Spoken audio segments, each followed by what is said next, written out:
നിങ്ങളുടെ കയ്യിൽ ബ്രെഡ് ഉണ്ടോ? എങ്കിൽ നമുക്കൊരു കേക്ക് ഉണ്ടാക്കിയാലോ? അതിനായിട്ട് ഞാനൊരു പകുതി കഷ്ണം ആപ്പിളും ഒരു പഴവും എടുത്തിട്ടുണ്ട്. ഇതിനെ നമുക്ക് ചെറിയ കഷ്ണങ്ങളാക്കി അരിഞ്ഞ് ഒരു ബൗളിലേക്ക് ഇട്ട് കൊടുക്കാം. അത് കഴിഞ്ഞ് ഞാനൊരു പാൻ അടുപ്പത്ത് വെച്ച് ചൂടാക്കിയിട്ടുണ്ട്. ഇതിലേക്ക് ഒരു 3 ടീസ്പൂൺ പഞ്ചസാര ഇട്ട് അത് നമുക്കൊന്ന് അലിഞ്ഞൊരു ബ്രൗൺ നിറമായി വരുമ്പോഴേക്കും നമുക്ക് അരിഞ്ഞു വെച്ചിരിക്കുന്ന ആപ്പിൾ കഷ്ണങ്ങൾ ഇട്ട് കൊടുക്കാം. അതിന് നന്നായിട്ടൊന്ന് വഴറ്റി നമുക്കെടുക്കാം. അത് കഴിഞ്ഞ് പഴവും ഇതുപോലെ നമുക്കൊന്ന് വഴറ്റിയെടുക്കാം. അത് ഞാൻ വേറൊരു ബൗളിലേക്ക് മാറ്റിയിട്ടുണ്ട്. നമുക്കിനി ഇതിലേക്കായിട്ട് ഒരു 8 ബ്രെഡാണ് ആവശ്യമായിട്ടുള്ളത്. ഇതിനെ ഞാൻ ചെറിയ കഷ്ണങ്ങളാക്കി അരിഞ്ഞ് മിക്സിയുടെ ജാറിലേക്ക് ഇട്ട് കൊടുക്കുന്നുണ്ട്. ഇനി നമുക്ക് 2 മുട്ട വേണം. ഈ രണ്ട് മുട്ട കൂടി ഞാൻ ഇതിലേക്ക് പൊട്ടിച്ചൊഴിക്കുന്നുണ്ട്. ഇനി നമുക്കൊരു കപ്പ് പാലാണ് ആവശ്യം. ആ പാല് കൂടി ഇതിലേക്ക് ചേർത്ത് കൊടുക്കാം. അത് കഴിഞ്ഞ് ഒരു സ്പൂൺ വാനില എസൻസ് ചേർക്കുന്നുണ്ട്. ഇനി നമുക്കിതിന് നന്നായിട്ടൊന്ന് അടിച്ചെടുക്കാം.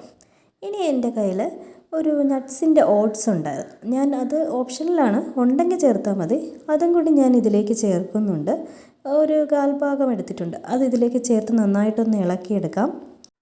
നന്നായിട്ട് ഇളക്കിയ ശേഷം നമുക്കിതൊന്ന് മാറ്റി വയ്ക്കാം.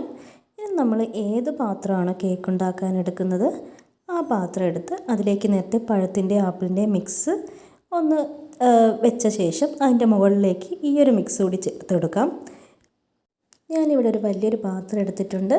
അതൊരു 10 മിനിറ്റ് പ്രീ ഹീറ്റ് ചെയ്ത് വെച്ചിരിക്കുന്നതാണ്. അതിലേക്ക് നമ്മൾക്ക് ഈ ഒരു ഇത് നമ്മുടെ കേക്ക് ഉണ്ടാക്കാൻ ഉദ്ദേശിക്കുന്ന പാത്രം നമുക്ക് ഇറക്കി വെച്ച് കൊടുക്കാം. ഞാൻ ആദ്യം ഒരു 5 മിനിറ്റ് ഒരു ഹൈ ഫ്ലെയിമിൽ വെച്ച് കൊടുത്തിട്ടുണ്ട്.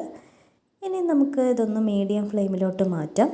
അത് കഴിഞ്ഞ് ഒരു 25 മിനിറ്റ് കഴിഞ്ഞൊന്ന് നോക്കി ഒരു സ്റ്റിക്ക് കൊണ്ടൊന്ന് കുത്തി നോക്കി. പക്ഷേ ഇനി അകത്ത് കുറച്ചുകൂടി ഒന്ന് വേവാനുണ്ടായിരുന്നു. പിന്നെ ഒരു 10 മിനിറ്റ് കൂടി വെച്ചിട്ട് കേക്ക് റെഡിയാക്കി എടുത്തിട്ടുണ്ട്. ഇത് കണ്ടോ, നല്ല ഭംഗിയുള്ള നല്ല ടേസ്റ്റുള്ളൊരു കേക്ക് നമുക്ക് റെഡിയായിട്ട് കിട്ടിയിട്ടുണ്ട്. നമുക്കിത് പഴം കഴിക്കാത്ത കുട്ടികൾക്കൊക്കെ ഇത് നമുക്ക് ഇങ്ങനെ സെർവ് ചെയ്ത് കൊടുക്കാം. നല്ല ടേസ്റ്റാണ്. ചായയുടെ കുടിക്കാം.